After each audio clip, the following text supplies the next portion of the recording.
Kita berdoa. Terima kasih ya Tuhan untuk penyertaan-Mu dalam hidup kami. Kami boleh menikmati malam yang indah dan juga boleh menyambut hari yang Tuhan anugerahkan kepada kami, hari yang baru penuh sukacita kami dalam kesehatan. Untuk itu ya Tuhan, kami akan mendengar firman-Mu yang menjadi kekuatan kami di dalam melanjutkan kehidupan kami, merayakan kehidupan yang Tuhan berikan kepada kami sepanjang satu hari ini. Berfirmanlah kiranya Engkau ya Tuhan, karena kami siap untuk mendengarnya. Dalam Yesus Kristus kami berdoa. Amin. Shalom. Saudara-saudara terkasih dalam Kristus Yesus Tuhan kita, yang menjadi renungan harian kita di pagi hari ini, Sabtu 14 Oktober 2023, sebagaimana Almanah KBP menetapkan dari Mazmur 62 ayat 9. Mazmur 62 ayat 9 demikian disebutkan. Percayalah kepadanya setiap waktu, hai umat, curahkanlah isi hatimu di hadapannya. Allah ialah tempat perlindungan kita. Percayalah kepadanya setiap waktu, hai umat, curahkanlah isi hatimu di hadapannya. Allah ialah tempat perlindungan kita. Demikianlah firman Tuhan. Banyak dari kita yang sudah tidak asing lagi dengan yang namanya curhat. Curhat atau mencurahkan isi hati adalah hal yang sangat lumrah kita lakukan. Bahkan setiap hari, setiap saat di dalam aktivitas kita. Bahkan akhir-akhir ini sudah banyak sekali aplikasi yang bersifat online, AI, ChatGPT dan sebagainya, yang dimana bisa menampung apa yang menjadi isi curahan hati kita tanpa intervensi banyak, tanpa ada sentimen, dan juga lebih praktis. Ini juga mengindikasikan kepada kita bahwa ternyata curhat sangat memiliki dampak yang cukup besar dalam kehidupan kita. Dengan curhat, setidaknya beban kita sedikit dapat teratasi. Karena kita menyampaikan, kita boleh mengeluarkan apa yang sedikit terganjal dalam hati kita. Walaupun memang tidak menyelesaikannya secara utuh atau mungkin juga tidak bisa menjamin bahwa masalah kita boleh selesai. Tetapi yang jelas adalah bahwa curahan hati atau curhat adalah sesuatu yang sangat penting dalam kehidupan kita. Atau anak-anak sekarang menyebutnya curcol, curhat online. Namun pertanyaannya adalah, kepada siapakah kita curhat? Kepada siapakah kita menyampaikan isi hati kita?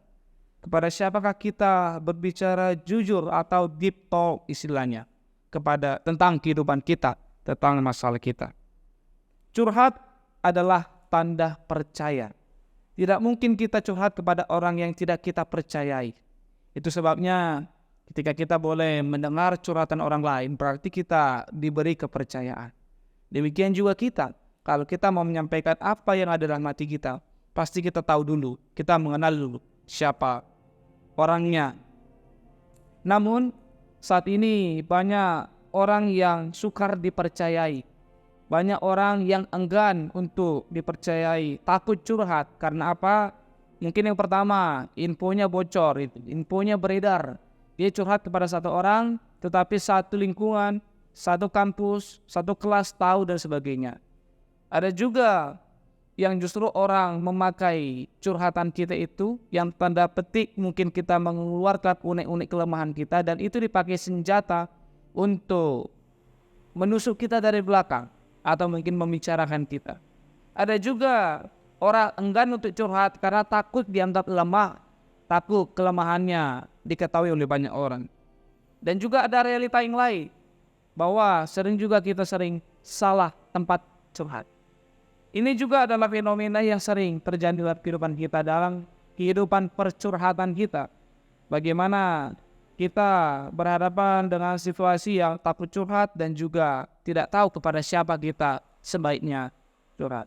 Namun teks kita, Mazmur, mengatakan dengan tegas bahwa ternyata Allah adalah tempat teraman, tempat ternyaman bagi kita untuk boleh mencurahkan seluruh isi hati kita yang terdalam.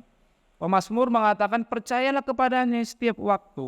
Artinya bahwa adalah curhat kepada Allah juga menegaskan bahwa kita percaya kepada Allah. Mengapa kita enggan curhat kepada Allah? Karena mungkin kita ragu. Karena mungkin kita kurang percaya kepada Allah. Oleh karena itu kepercayaan adalah langkah awal kita untuk boleh menyampaikan apa yang menjadi isi hati kita. Tuhan menjadi tempat bagi pemazmur untuk mencurahkan isi hatinya. Ini juga mengajak kita bahwa ternyata Tuhan itu terbuka dengan segala keluhan, segala gugatan, segala kelemahan, segala keberatan, segala kekhawatiran yang ada dalam hidup kita. Mengapa? Karena Tuhan tidak hanya memulihkan keadaan kita, tetapi yang jauh lebih penting adalah ketika kita curhat, Tuhan juga sedang memulihkan hati kita.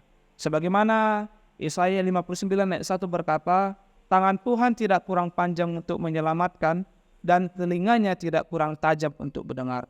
Maka Tuhan pada dasarnya sejatinya itu sangat terbuka dengan apa yang ada dalam hati kita. Itu mari kita datang kepada Tuhan.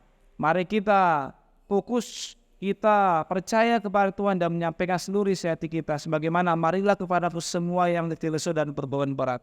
Karena di dalam Allah sajalah hati kita boleh dipulihkan dan keadaan kita boleh dipulihkan. Dalam Yesus Kristus kiranya kita boleh melanjutkan kehidupan kita, pergumulan kita dengan sukacita dan tetap bersandar kepada Allah saja. Amin. Kita berdoa.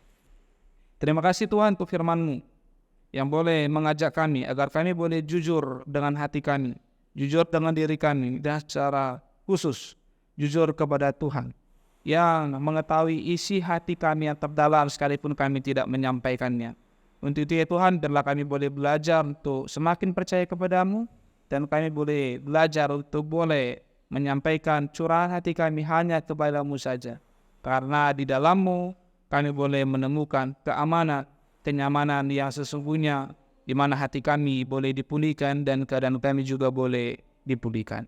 Ya Tuhan, kepada-Mu kami serahkan hidup kami dan juga apa yang menjadi isi hati kami terdalam. Di dalam pekerjaan kami, di dalam studi kami, di dalam masa tua kami. Biar kiranya Tuhanlah yang menyertai kami.